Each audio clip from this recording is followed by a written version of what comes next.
Hello friends, जदि আপোনাৰ state বেংকত একাউণ্ট আছে আৰু ইণ্টাৰনেট বেংকিং ৰেজিষ্ট্ৰেশ্যন কৰিব পৰা নাই তেনেহলে আজিৰ এই ভিডিঅ'টো সম্পূৰ্ণ চাওক। মই আপোনাক দেখুৱাই দিম যে আপুনি কেনেকৈ ইণ্টাৰনেট বেংকিংৰ কাৰণে ইউজাৰ নেম আৰু পাছৱৰ্ড ক্ৰিয়েট কৰিব।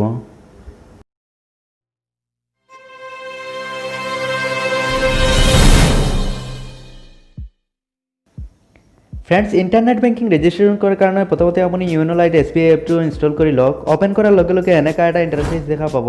तार पिছত अपनी निउ यूजार रेजिस्ट्रेशन क्लिक कर दियक। निउ यूजार रेजिस्ट्रेशन क्लिक करार पाছত प्रसेसत क्लिक करक। प्रसेसत क्लिक करार लगे लगे रेजिस्ट्रेशन पेजखन ओपन हो যাব। तार पाছত अपनी ইয়াত দেখা পাইছে एकाउंट नम्बर एंटार करक। यार पिছত सीआईएफ नम्बर एंटार करक और यार पिছত ब्रांच कोड ইয়াত एंटार कर दियक।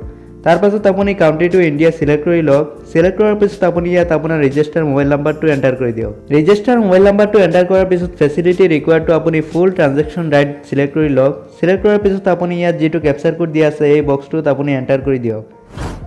ক্যাপচাৰ কোডটো এন্টাৰ কৰাৰ পিছত আপুনি সাবমিটত ক্লিক কৰি দিয়ক। সাবমিটত ক্লিক কৰাৰ লগে লগে আপোনাৰ ৰেজিষ্টাৰ মোবাইল নম্বৰত এটা ওটিপি সেন্ড কৰা হ'ব। এইটো আপুনি এই বক্সটোত এন্টাৰ কৰি কনফাৰ্মত ক্লিক কৰি দিয়ক। কনফাৰ্মত ক্লিক কৰাৰ পাছত আপুনি দুটা অপচন দেখা পাব। প্ৰথমটো হ'ল যদি আপোনাৰ এটিএম কাৰ্ড আছে তেনেহলে আপুনি ব্ৰাঞ্চত নোযোৱাকৈ অনলাইনত ৰেজিষ্ট্ৰেশ্যন কৰিব পাৰিব। আৰু দ্বিতীয়টো হ'ল যদি আপোনাৰ এটিএম কাৰ্ড নাই তেনেহলে আপুনি ব্ৰাঞ্চত গৈ এক্টিভেট কৰিব লাগিব। যদি আপোনাৰ এটিএম কাৰ্ড আছে তেনেহলে প্ৰথমটো সিলেক্ট কৰি সাবমিটত ক্লিক কৰি দিয়ক। সাবমিটত ক্লিক কৰাৰ লগে লগে এনেদৰে আপোনাৰ কাৰ্ড ডিটেইলছখিনি শ্ব' কৰিব। তাৰ পিছত আপুনি কনফাৰ্মত ক্লিক কৰি দিয়ক। কনফাৰ্মত ক্লিক কৰাৰ পাছত ইয়াত আপোনাৰ এটিএম কাৰ্ডৰ ডিটেইলছখিনি দিব লাগিব। প্ৰথমতে ইয়াত দেখা পাইছে কাৰ্ড নাম্বাৰটো ইয়াত দিয়া আছে। ইয়াৰ পিছত ভেলিডেট টু এক্সপায়াৰ ডেট এইটো আপুনি সিলেক্ট কৰি লওক। সিলেক্ট কৰাৰ পিছত কাৰ্ড হোল্ডাৰ নেমটো আপুনি ইয়াত এন্টাৰ কৰি দিয়ক। তাৰ পাছত আপুনি ইয়াত পিন যেটো আছে ইয়াত আপোনাৰ 4 ডিজিটৰ যেটো এটিএম পিন আছে এইটো আপুনি ইয়াত এন্টাৰ কৰি ইয়াত যেটো ক্যাপচাৰ কোড দিয়া আছে এইটো এই বক্সত এন্টাৰ কৰাৰ পিছত প্ৰসেসত ক্লিক কৰি দিয়ক। প্ৰসেসত ক্লিক কৰাৰ লগে লগে ইয়াত দেখা পাইছে your debit card validation is success আৰু তলত দিয়া আছে please don't refresh or close this page, click here to return to the retail portal. আপুনি এইটোত ক্লিক কৰি দিয়ক। ক্লিক হিয়াৰত ক্লিক কৰাৰ পাছত এনেদৰে আৰু এখন পেজ ওপেন হৈ যাব।